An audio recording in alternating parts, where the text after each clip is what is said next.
در برنامه اخباری آزادی از آخرین خبرهای تاجیکستان و جهان خواهیم گفت. امروز 12 ایون است.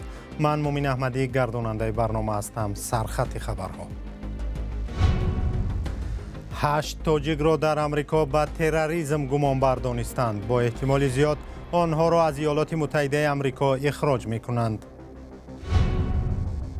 طبیبان تاجیک میگویند ساده ترین چاره‌های احتیاطی در دوره گرمای طاقت فرسا انسان را نجات می‌دهند. حتما کارمندان با کفش گردن چی ساختمان چی کارمندانی که در صحرا کار میکنند در زیر نورهای آفتاب. منوچهر بالتویف کجاست؟ مهاجر تاجیک در پی حمله به تالار کراکوس در ولایت سوردلوسک روسیه به نام و نشان شده است. 22 مارت شب تلفن کردن که من همین راه اتوبوس فراغ رو نمیدانم اینجا کجا. در مسکو یک شهروند تاجیکستان را برای جای دادن رمزی سازمان دهشت افکنی القاعده در شناسنامه‌اش حبس کردند. به نوشته تلگرام کانال استراژنا نوستی اثنای تفتیش حجت‌ها در وکزل کیف مسکو، افسران پلیس یک شهروند 34 ساله تاجیکستان را که نامش ادریس بوده است بازداشت نمودند. نمایش رمزی سازمان القاعده که در قلمرو روسیه گروهی منع شده دهشت افکن به شمار می رود با 12 روزی حبس مجازات شده است. نظر این شهروند و اینکه تا کجا مقامات روس درست میگویند معلوم نیست. در این بین به قول رسانه‌ها در امریکا 8 زاده تاجیکستان را که اکثریت شناسنامه روسیه دارند با داشتن رابطه با سازمان دهشت افکنی دولت اسلامی متهم دانسته احتمال از این کشور اخراج کنند. تفصیلات در گزارش کیومرثی‌عطا. مقامات انتظامی امریکا 8 زاده تاجیکستان را در شهرهای لس آنجلس، نیویورک و فیلادلفیا بازداشت کردند. آنها به داشتن رابطه با گروهی وحشت افکنی دولت اسلامی یا داعش گمان برند. چند شبکه تلویزیونی از جمله ABC نیوز روز 11 ایون به نقل از منبع‌های خود در مقامات انتظامی امریکا در این باره گزارش دادند. به گفته منابع، تفتیش اولیه بازداشت شده ها در مرز هیچ خطری را آشکار نکرد و بنابراین به آنها اجازه دادند که وارد خاک امریکا شوند. گفته می شود عین زمان مقامات به اخراج آنها از قلمرو ایالات متحده تلاش دارند، چون برای اثبات گناه آنها در تروریسم دلیل های کافی در دست نیست. به نوشته رسانه ها عین حال گمانبران در بازداشتگاه های اداره مهاجرت نگاه داشته می شوند. عملیات بازداشت در هماهنگی با بخش مبارزه با تروریسم خدمات فدرالی کشف امریکا صورت گرفته است. روزنامه نیویورک پست با تکیه به منبع‌هایش نوشته است که مقامات صحبت‌های تلفنی شخصان گمانبر را گوش می‌کردند و گویا یکی از آنها درباره بمب صحبت داشته است. پرزیدنت امریکا جو بایدن هفته قبل دستور داد مهاجرانی که از مرز غیر قانونی عبور می‌کنند در حال اخراج شوند. قبلا افسران اداره مهاجرت حق اخراج مهاجران را نداشتند و تنها دادگاه چنین حکم می‌برآورد. در همین حال روز 10 ایون رسانه‌های امریکا نوشتند که مقامات انتظامی در ایالت کالیفرنیا دستور گرفتند که مهاجران بالغ یعنی شهروندان تاجیکستان، ازبکستان و چندی از کشورهای دیگری پساشوروی را که از گذرگاه سن دیگو وارد امریکا میشوند در حال اخراج کنند. این گذرگاه یکی از مسیرهای اساسی ورود مهاجران از مرز مکزیک به خاک امریکا است. برنامه را با گزارشی از ولایت ختلان ادامه می‌دهیم. کار کشاورزان در هوای گرم در ختلان سخت شده است. در ناحیه شهر توس که گرمترین منطقه تاجیکستان است، گرمی هوا بیش از 40 درجه رسیده است. تاثیر گرمی به کار کشاورزان و صحتی ساکنان در گزارش همکارم براد یوسفی. وادی وخش گرمترین منطقه تاجیکستان است. اینجا روزهای اول تابستان گرمی شدید احساس می‌شود. با فرا رسیدن تابستان پزشکان مردم را هشدار می‌دهند تا خود را از گرمای هوا امین نگه دارند. گرمی را بیشتر آنهایی که از صبح تا شام به کشاورزی مشغولند احساس می‌کنند.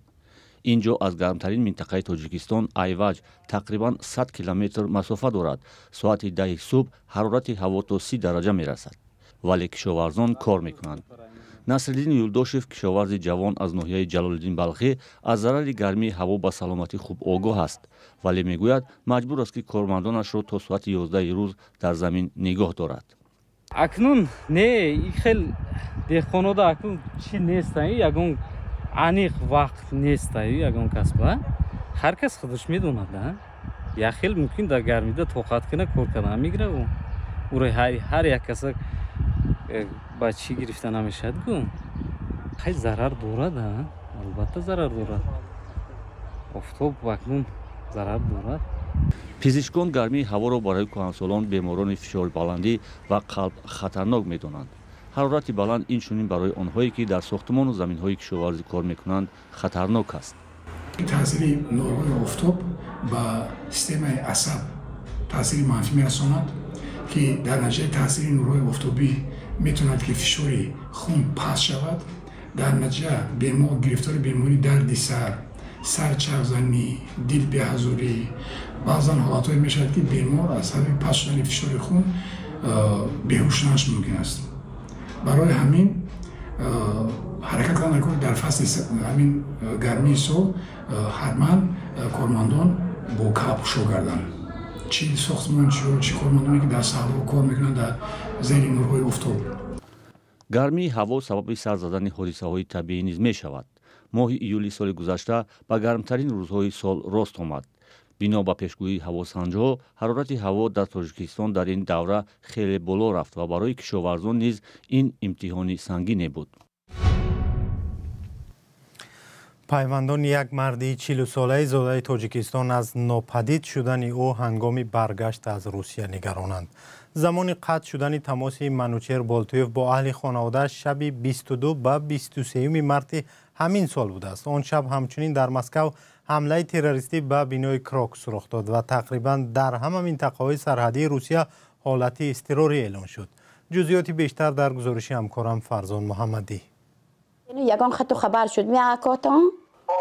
ягон гап нест, ҳамун байкал, ягон хабар нест. тақрибан 3 моҳ аст ки Буттагул Болтуева ному нишони фарзанди калонияш Манучер Болтиевро меҷӯяд. Манучер 1 сол пеш барои дарёфти рӯзӣ ба Русия рафтааст. пайвандонаш мегӯянд аввал дар шаҳри Москав устогӣ мекард ва баъдан ба шаҳрҳои Калугаву Свердловск рафт.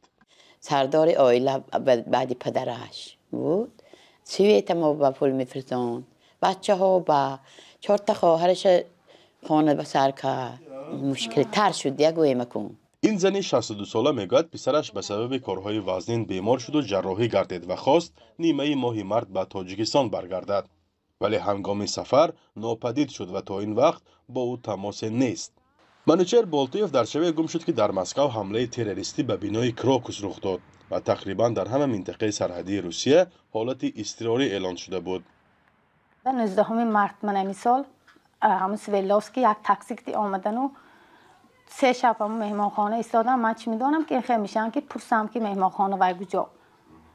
22 мартанда шаб телефон карданд ки ман ҳамин раҳ автобус фуровару намедонам инҷа куҷо. ана ҳамун 22 ба ҷанго шуд ку ана ҳамунҷа ба вай шуд. ҳамунҷа агар ин писари ман гардан буд мега ту одама бори фамилияш дига кара мебарафт нарафт. гуфт ки ман ҳамҷам кор мекунам 1 сум 2 сум ёфтагиам ҳамин бачаҳом кута хӯрда мешинам. гуфта қариб 5 сол нарафт. баъд бо оча гуфт ҳамана якта ваям гуфтосин гуфт ки ман туя ҳама документота худам вай кара метиям мебарам кор кара биё. ман розӣ шудам, ҳама бачаҳо ин касам розӣ шудам, ҳама розӣ шудам ва вай хесту рафт. Манучер Болтуев зодаи шаҳри Панҷакенти ҷумҳурии Тоҷикистон аст ва шаҳрвандии Русияро надорад. дар гузашта аз Русия барои 3 сол хориҷ шуда ва баъди 5 сол пас аз кушода шудани роҳи вуруд боз дубора ба сафар рафтааст. вале дар гузашта ба гуфтаи наздиконаш чунин ҳолат ба ӯ рӯй надода ва бемории рӯҳиву равонӣ ҳам надоштааст. 84 тавалтишон чилба медарам. Манучер Болтуев ва Сайҳуна Музаффарова 10 сол пеш бо ҳам издивоҷ карданд ва соҳиби 4 фарзанд ҳастанд. Сайҳуна ва дигар пайвандони Манучер аз ӯ як марди оромтабиат ва дар оиладорӣ пурмасъул васф мекунанд. фарзияи ба ҷанги кишвари Украина ва ё ҳамроҳ шудан ба созмонҳои мамнӯи ҷангиро рад мекунанд. нопадид шудани як шаҳрванди Тоҷикистон ҳангоми бозгашт аз Русия ва он ҳам дар шабу рӯзи ҳамлаи террористӣ ба як бинои серодам дар ҳолест ки даҳҳо муҳоҷирони меҳнатӣ аз вуруду хуруҷ ба ин кишвар дар 3 моҳи ахир бисёр шикоят доранд. ҳарчанд гумонбарони ҳодисаи охири моҳи марти имсол аз сӯи мақомоти Русия боздошт шудааст, вале садҳо нафари дигарро пурсуҷӯ мекунанд ва дар сурати қоидавайронкунии будубош, зиндонӣ ё ихроҷ менамоянд. мақомоти Русия мегӯянд имсол қонуншикнӣ дар миёни муҳоҷирон назар ба соли гузашта зиёдтар шудааст. فرزان محمدی، رادیو آزادی، شهر خوجند. بعد حبس طولانی سابق وزیر قضا قواندق بیشینبایف برای کشتار بیرحمانه همسرش سلطنت نیکونا و مسئله خشونت خانوادگی بار دیگر در مرکز توجه محفل‌های قزاقستان قرار گرفت. یک زن زاده قرقیزستان طلب کرد شوهر سابقش که مقامدار قزاق است فرزندش را برگرداند. اما همکارمان شادمانی یتیم میگوید در قرقیزستان تلاش این زن نتیجه برعکس داد. ادیم کنجایوی 33 ساله زاده قرقیزستان است. او در 20 سالگی با مردی قزاق ازدواج کرده نه تنها نسب بلکه شهروندی او را نیز به خود گرفت. این زن میگوید 7 سال از سوی شوهرش رنج میبرد، اما پس از لط و کوب نوبتی در بیمارستان تصمیم گرفته است که با فرزندانش به وطن فرار کند. در این 7 سال زندگی من مثل حیات سلطنت بود. وقتی من مروفیه را تماشا کردم دقیقاً رفتارهای بیشینبایف را در جرلیف دیدم. من در فضای ترس زندگی می کردم. جدا شده نمی توانستم چون که او تهدید کرده بود که کودکان را از من می گیرد. از این رو با پیش آمدن امکانیت فرار کردم تا اینکه فرزندانم را نجات بدهم و آنها دوزخی را که من در آن زندگی دارم شاهد نشوند. تحمل لط و کوب پیوسته غیر امکان بود. برای همین حالا من در بیشکک قرار دارم. ادیم در بیشکک برای طلاق عریضه داد. دادگاه قرار کرد که کودکان باید با مادرشان زندگی کنند. همه چیز تغییر یافت. 1.5 سال پیش به گفته این زن شوهر سابقش دختر و پسرش را برای تعطیل به قزاقستان برده اما دیگر بر نگرداند. وی دخترش را بازپس گرفت اما پسرش را نتوانست. راسا 1.5 سال می شود که پسر خردیم عمر را که سال تولدش 2015 است ندیدم. پدرش او را پنهان نموده است. قرار سود را اجرا نمی کند. من با پسرم هیچ ارتباطی ندارم. وی سیم کارت تلفنی کودک را عوض کرد. با گفته ادیم شوهر سابقش به دادگاه اکتبر شهر بیشکک شکایت برده است. با ادعای او مادر فرزندانش اجازه دیدار با کودکان را نمی دهد. دادگاه حکم را به منفعت جرلیف صادر و ریجه ملاقات را تعیین کرد. در ماه اپریل سال روان همان دادگاه اکتبر ادیم را گناهکار دانسته به جریمه و اخراج از قرقیزستان محکوم کرد. چند پیش دادگاه شهر این قرار را به تغییر گذاشت. در تالار دادگاه علاقه 3-4 نفر افسران اپراتیوی بودند که حتی بدون اعلان حکم علاقه کوشش اجرای حکم دادگاه را داشتند. از آن گواهی می‌دهد که دادگاه ها به اخراج مادر 5 فرزند منفعت دار بودند. ادیم از ازدواج دومش 2 فرزند دارد. دخترش 2.5 ساله و پسرش همگی 7 ماهه است. پدر کودکان در خارج قرار دارد. ادیم نگران است که اگر او را اخراج کنند فرزندانش را به یتیم خانه می سپارد. وکیل دفاع رستم جرلیف حکم دادگاه را عادلانه می شمارد. وقتی خبرنگار پرسید که چرا خود او پسرش را نآورد چنین پاسخ داد: اول اینکه او کودکان را ندزدیده است چون که آنها فرزندانش هستند. دوم اینکه خود ادیم کنجیه و اختیاری وکالتنامه و اجازت واخوری را با کودکان داده است. این دلیل رد ناشده است. در مسئله برنگرداندن پسرش راست گپ من از نازکی ها و موافقتی که بین آنها حاصل شده است خبر ندارم.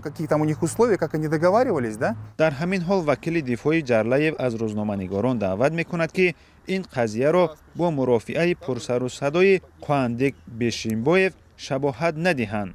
قرار نهایی درباره سرنوشت ادیم و فرزندانش باید اکنون از جانب دادگاه عالی قبول شود. وکیل مدافع نیت دارد از حکم اخراج به دادگاه عالی قرقیزستان شکایت برد. برنامه به پایان رسید، ولی از آن چی در دنیا و تاجیکستان میگذرد بیخبر نمانید. خبرهای نو با عکس و ویدیو در وبسایت آزادی نشر می شوند. خدا نگهداری شما.